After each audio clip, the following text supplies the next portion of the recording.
Greater नेपालको अभियान नै राष्ट्रघाती अभियान।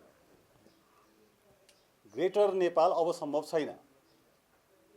ग्रेटर नेपाल अब सम्भव छैन। ग्रेटर नेपाल भयो भने नेपालको जनसङ्ख्या 12 करोडभन्दा बढी हुन्छ। अहिले हामी 3 करोड छौँ।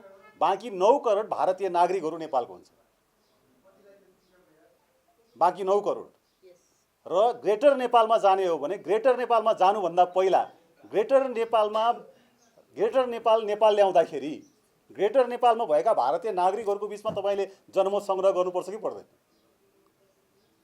हामीले ग्रेटर नेपाल भनिदिएर देहरादुनका मान्छे नेपाल आएर बस्नेवाला छन्। अब जो रासन कार्डमा महिनामा 500 रुपियाँको सिलिन्डरमा खाना खाइराखेका छन् उनीहरू आउनेवाला छन्?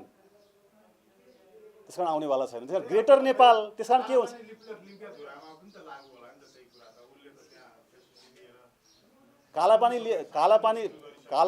कालापानी र लिम्पिया धुराको सन्दर्भमा चाहिँ यो 19 सालसम्म महेन्द्रको प्रत्यक्ष शासन हुने बेलासम्ममा त्यहाँको भूमि हाम्रै थियो, ख्याल गरौँ। र 19 सालमा भारतीय सेना आएर बसेपछि कालापानी भारतको भएको हो, भारतले लान खोजेको हो 19 सालमा नेपालको सबभन्दा बढी राष्ट्रवादी राजा भएको बेलामा। त्यसकारण त्योसँगको दाबी चाहिँ हाम्रो नेचुरल दाबी हुन्छ र त्यो तातो दाबी हुन्छ। र ग्रेटर नेपालवाला जे कुरा छ तपाईँ मान्नुहोस्, बाँके बर्दिया कैलाली र कञ्चनपुर भारतसँग हामीले उपहारमा पाएको हो नि त। उपहारमा पाएको मलाई ल्याऊ भनेर हामीले बाँके बर्दिया कैलाली कञ्चनपुर दिन सक्छौँ त? अनि बाँके बर्दिया कैलाली कञ्चनपुरका नागरिकहरू भारत जान तयार हुन्छन् त? नेपाली नागरिकहरू त्यो हुँदैनन्। भनेपछि ग्रेटर नेपालको नाराभित्र पनि राष्ट्रघात छ